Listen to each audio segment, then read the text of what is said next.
Amin. Firman Tuhan, hendaklah hidup kita memuliakan nama Tuhan.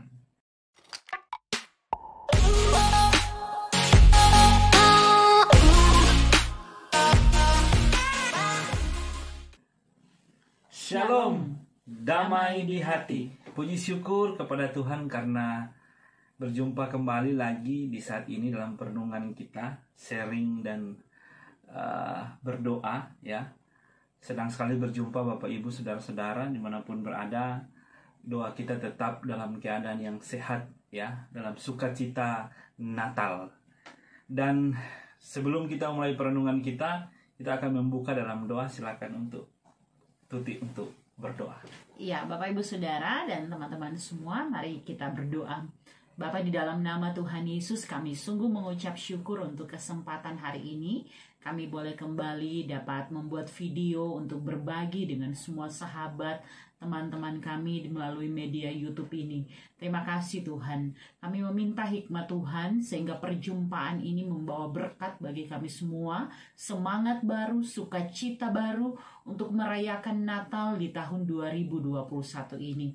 Terima kasih Tuhan, Engkau menuntun kami sehingga hanya kehendak-Mu yang jadi dan bukan kehendak kami. Ketika kami mendengar firman, kami diubahkan dan boleh hidup seturut dengan apa maunya Tuhan. Terpuji nama-Mu Bapa di sorga, dalam nama Tuhan Yesus kami berdoa. Amin. Amin. Ya, puji syukur Bapak Ibu Saudara, di kesempatan kali ini kita ingin berbagi dari kitab Injil Matius pasal yang kedua ayat 1 sampai yang ke-12 dengan tema mingguan dedikasi paripurna bagi Yesus. Ya, ini menarik sekali ya, perlu kita akan bahas. Dan nanti Bapak Ibu Saudara bisa baca ya di rumah masing-masing dalam Matius 2 ayat 1 sampai 12. Dan kita akan membagikan dalam 3 bagian. Yang pertama itu latar belakang kitab Matius, kemudian pesan teks, dan yang terakhir implikasi dari kebenaran firman Tuhan dalam Injil Matius 2 ayat 1 sampai yang ke-12. Tentunya berhubungan dengan tema ya, dedikasi paripurna bagi Yesus ya. Kita mulai dengan pertama, apa sih yang menjadi latar belakang kitab Injil Matius? Oke, puji syukur kepada Tuhan. Sebagaimana apa yang ditanyakan tadi, bahwa kita mau bahas lebih dahulu tentang apa latar belakang dari kitab Matius. Kita lihat dulu bahwa teks Matius pasal 2 ayat 1 sampai 12 ini ada di bawah perikop orang-orang Majus dari timur. Namun sebelum membahas lebih jauh, memang sebaiknya kita melihat dulu latar belakangnya, bahwa Injil Matius adalah kitab pertama dalam Perjanjian Baru. Ketika kita membuka Perjanjian Baru, maka kita akan langsung menemukan Injil Matius, dan juga merupakan salah satu dari ketiga Injil sinoptis seperti yang sudah kita baca atau pelajari sebelumnya ya, ketika beberapa minggu yang lalu kita membahas tentang Injil Lukas, bahwa Matius juga termasuk dari salah satu Injil sinoptis, melihat bersama. Dan kitab ini ditulis di daerah sebelah utara Palestina, yaitu daerah yang mendekati daerah Syria, yang penduduknya berbahasa Yunani dan mengerti bahasa Aram. Apa tujuan dari Injil Matius ini ditulis? Matius yang menulis kitab ini memberi pengajaran bagi jemaat mula-mula, yaitu orang Kristen Yahudi. Itulah yang menjadi tujuan dari Injil Matius ini. Nah, Bapak Ibu Saudara-saudara yang diberkati Tuhan, itu yang menjadi latar belakang dari kitab Injil Matius. Dan pertanyaan kedua atau bagian yang kedua, kita akan membahas tentang apa sih yang menjadi pesan teks dari Injil Matius pasal yang kedua ayat 1 sampai 12. Silakan nanti Tuti yang akan membahasnya. Oke, Ibu Saudara yang dikasihi dan diberkati oleh Tuhan, ketika menemukan pertanyaan apa pesan teks dari Matius pasal 2 ayat 1 sampai 12, maka kami sepakat untuk membaginya menjadi beberapa pokok pikiran. Yang pertama yaitu ayat 1 dan ayat 2. Di sini kami memberikan garis besarnya menjadi pendahuluan dan petunjuk. Seperti yang kita baca dalam teks Alkitab ini bahwa memang ayat 1 menjelaskan tentang di mana Yesus dilahirkan. Nah, kita menemukan bahwa Yesus terlahir di masa pemerintahan Raja Herodes, seorang raja yang diangkat oleh Kaisar Agustus dan Antonius sebagai penguasa Romawi saat itu.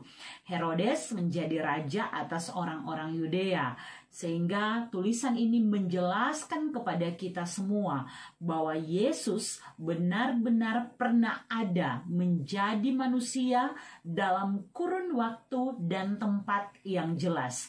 Yesus terlahir dari Maria dan kelahirannya tersebar begitu cepat kepada orang-orang di berbagai tempat dan termasuk kepada orang-orang Majus menurut ayat 2 dari bacaan kita saat ini, bahwa orang-orang Majus ini datang, mereka dari timur, mereka pergi ke Yerusalem, mereka mencari-cari, dan pastinya karena mereka tidak tahu persis di mana Yesus dilahirkan, satu-satunya cara untuk menemukan bayi Yesus ini adalah dengan pergi kepada pembesar, penguasa setempat, sehingga mereka menemui di sana bahwa ada orang-orang Yahudi, dan kemudian Herodes termasuk untuk bertanya seperti pada ayat 2, di manakah dia, raja orang Yahudi yang baru dilahirkan itu? Kami telah melihat bintangnya di timur dan kami datang untuk menyembah dia. Sehingga dalam bagian ini kita menemukan bahwa orang-orang Majus atau yang dari akar katanya disebut magoi, yang bisa berarti imam, tapi juga bisa berarti orang pintar yang mengerti ilmu perbintangan. Mereka pergi untuk mencari Yesus dan mengajukan pertanyaan ini untuk meminta petunjuk di manakah Yesus lahir. Dan dari sinilah maka ditemukan bahwa mereka berasal dari Babilonia, ungkapan dari timur, yaitu dari Babel, di mana terletak di sebelah timur Palestina. Nah, ini sesuai jika dibandingkan dengan 1 Tawarik 9 ayat 1, bahwa di Babilonia sebagai tempat pembuangan banyak orang Yahudi tinggal. Maka menjadi jelas jalan ceritanya bahwa mereka telah mendengar tentang Raja Besar, Raja Damai, yaitu Mesias yang kedatangannya telah dinubuatkan. Seperti bacaan kita beberapa minggu yang lalu, yaitu kedatangan Raja Damai yang sangat dinantikan. Bapak Ibu Saudara yang dikasihi dan diberkati oleh Tuhan, ayat selanjutnya yaitu ayat 3 sampai 8. Di sini bicara tentang respon Herodes. Ayat 3 dimulai dengan ketika Raja Herodes mendengar pertanyaan orang Majus mengenai di manakah dia, raja orang Yahudi yang baru dilahirkan itu, maka ini membawa kegemparan, keterkejutan, bukan hanya dari Herodes sendiri, tetapi juga dari seluruh penduduk Yerusalem. Bagaimana mungkin seorang raja yang bukan dari kalangan kerajaan disebut akan menggantikan Herodes, masih sangat kecil tetapi telah dinubuatkan sebagai raja Yahudi. Itulah sebabnya Herodes menggunakan segala macam cara untuk mencari tahu di mana Yesus dilahirkan. Dia merasa memiliki saingan, dan karenanya Herodes membunuh siapa saja yang berpotensi untuk melengsarkan dia dari kursi kerajaan. Nah, pada bagian ini kita juga menemukan bahwa Herodes mencari tahu baik dari semua imam kepala, ahli Taurat bangsa Yahudi. Dia cari tahu mengenai di mana sih kelahiran Mesias. Nah, pada waktu itu satu-satunya acuan yang ada yaitu tulisan Mika 5 ayat 1 bahwa di Bethlehem, di Efrata, di tanah Yehuda akan bangkit bagiku seseorang yang akan memerintah Israel. Sehingga memang jika kemudian dilihat tempat tersebut hanya kurang lebih 8 km dari Yerusalem. Disitulah Herodes meminta para Majus untuk cari tahu di mana sih sebenarnya Yesus dilahirkan, agar supaya tentu Herodes dapat segera secepat mungkin untuk menemukan Yesus dan menyingkirkan Yesus pada waktu itu. Bapak Ibu Saudara yang dikasihi dan diberkati Tuhan, di ayat 8 ini kita melihat bahwa Herodes memang menyuruh orang-orang Majus yang baru dia selidiki dengan seksama untuk pergi ke Bethlehem. Dia berkata bahwa selidikilah dengan seksama mengenai anak itu, dan segera sesudah kamu menemukan dia, kabarkanlah kepadaku supaya aku pun datang menyembah dia. Jadi ini memang maksud terselubung dari seorang Herodes yang waktu itu sudah berniat jahat ya kepada Yesus yang dinubuatkan akan menjadi raja. Nah, selanjutnya mari kita lihat ayat berikut, yaitu ayat 9 sampai yang ke-10, di mana di sini bicara tentang tindakan orang Majus setelah mereka berjumpa dengan Herodes. Di ayat 9 di sini dituliskan bahwa berangkatlah mereka dan lihatlah bintang yang mereka lihat di timur itu mendahului mereka sehingga berhenti di atas tempat di mana anak itu ada, dan hal itu menimbulkan sukacita yang besar pada orang-orang Majus. Dalam ayat ini jelas sekali bahwa bintang timur yang sejak awal sudah menjadi tanda bagi para Majus untuk mencari tahu dan menemukan di mana Yesus dilahirkan, dan kemudian pada bagian ini berhenti di suatu tempat sebagai petunjuk ya, petunjuk dari Allah itu sendiri di mana Yesus berada. Nah, Bapak Ibu Saudara yang dikasihi dan diberkati oleh Tuhan, perjalanan para Majus ini memakan waktu yang bukan cuma berhari, berminggu, tetapi berbulan-bulan. Jelas menunjukkan bahwa Yesus bisa jadi telah pindah di salah satu rumah di Bethlehem. Dia tidak lagi berada di kandang sebagaimana tulisan yang ada ya dalam bagian ini, bahwa dia berhenti di atas suatu tempat di mana kemudian Yesus dilahirkan, dan di sanalah orang Majus untuk pertama kali bersukacita melihat bahwa benar bintang itu mengantarkan mereka ke tempat di mana Yesus dilahirkan. Nah, Bapak Ibu Saudara yang dikasihi dan diberkati oleh Tuhan, di ayat selanjutnya yaitu ayat 11 kita melihat bahwa sukacita, kegembiraan orang Majus setelah menempuh perjalanan yang cukup jauh. Mereka menghadapi badai di padang pasir, mereka menghadapi panas, hujan yang kita juga tidak tahu ya kondisi keadaan di waktu itu, tetapi yang pasti berbagai situasi ditemui untuk dapat menemukan di mana Yesus dilahirkan. Dan di ayat 11 ini kita melihat satu bagian yang kalau kami sendiri simpulkan sebagai persembahan orang Majus. Nah, untuk melihat kata persembahan orang Majus ini, kita juga perlu melihat tradisi pada zaman dulu ya. Misalnya kalau kita lihat di 1 Samuel 16 ayat 20, di sana ada gambaran bahwa menghadap raja harus membawa hadiah. Maka demikianlah yang terjadi dengan para Majus dalam bagian ini. Mereka juga datang membawa emas, kemenyan, dan mur. Barang-barang ini adalah kategori barang berharga ya. Suatu gambaran pemberian terbaik. Ini dedikasi pemberian, pengorbanan waktu, tenaga, tapi juga pengorbanan materi terbaik dari para Majus yang mau mereka persembahkan untuk Yesus yang telah lahir.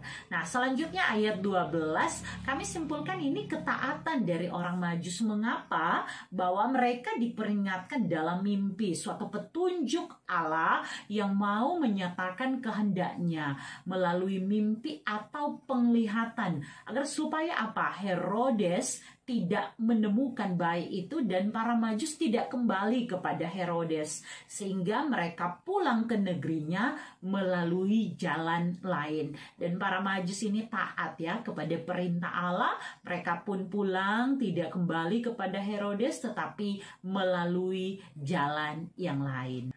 Ya, baik Bapak Ibu Saudara, saudari ini berkati oleh Tuhan. Itulah yang menjadi pesan teks dari kitab Injil Matius pasal yang kedua ayat 1 sampai yang ke-12.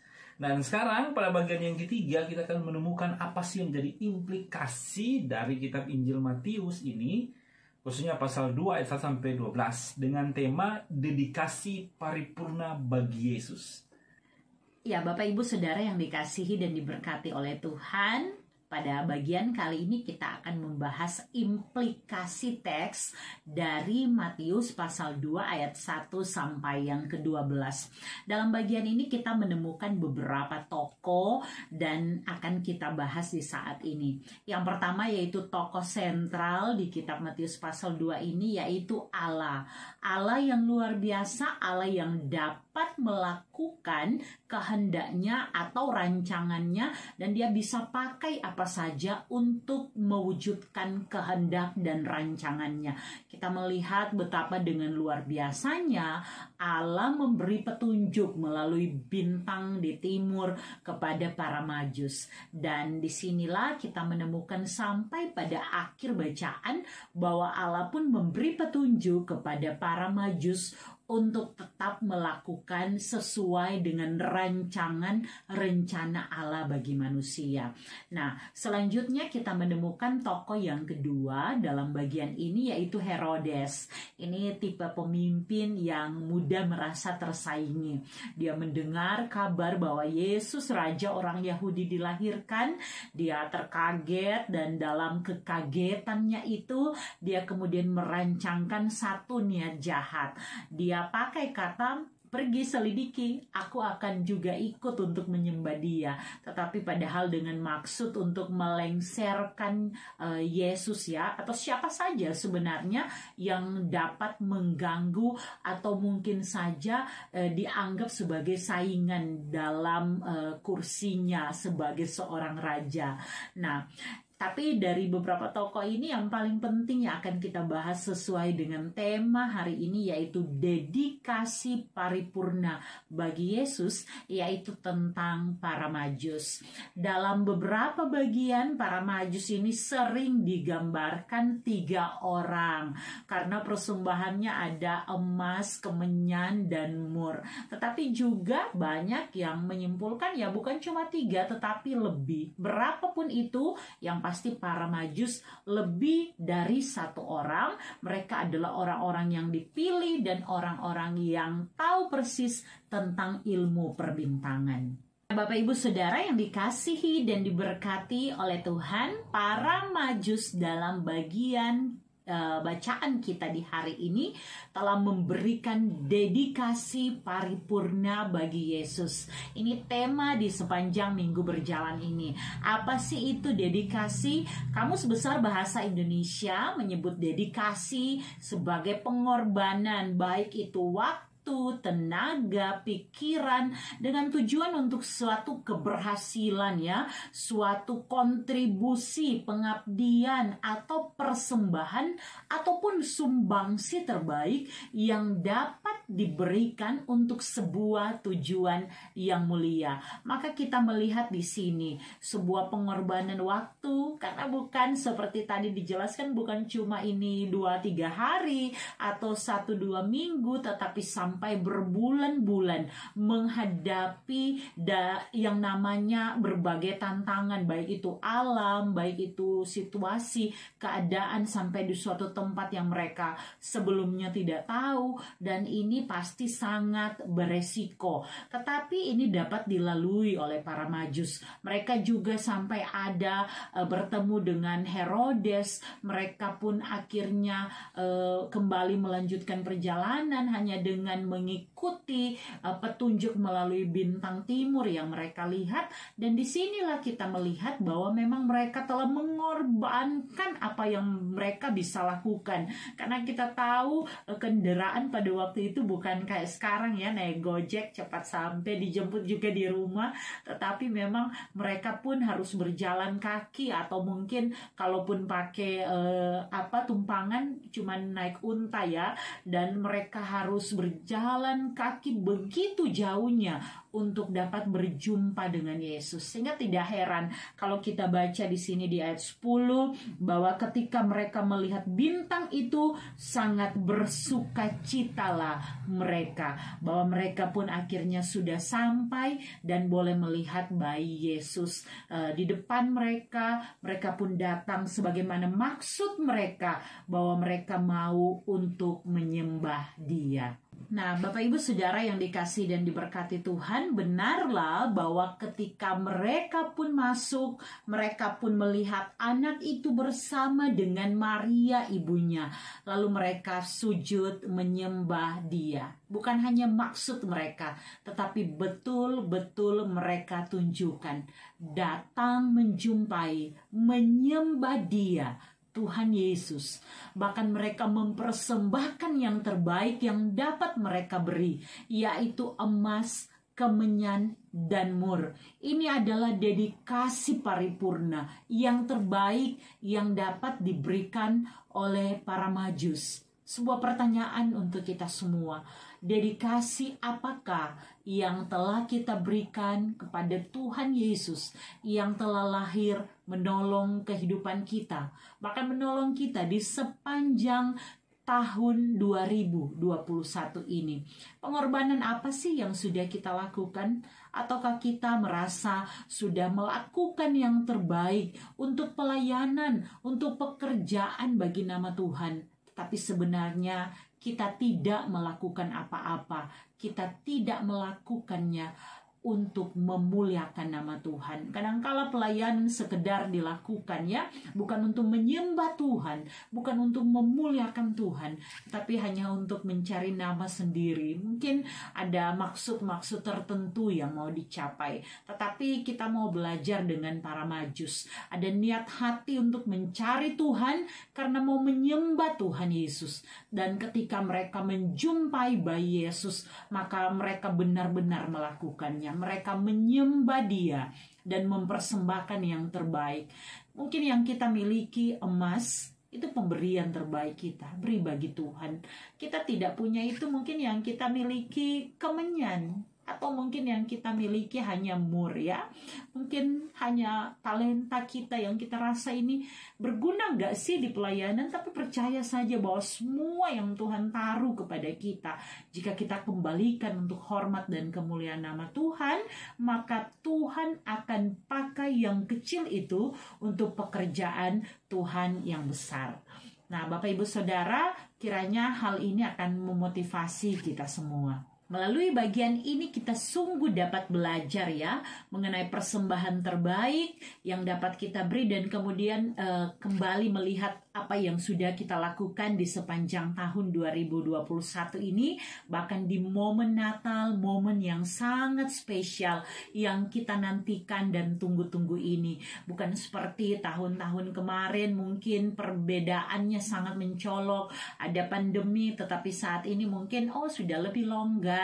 Tetapi apakah sekedar baju baru, cookies yang banyak, atau kue-kue hiasan Natal yang bertaburan, tetapi hidup kita masih jauh dari menyembah Tuhan, masih jauh dari memuliakan Tuhan.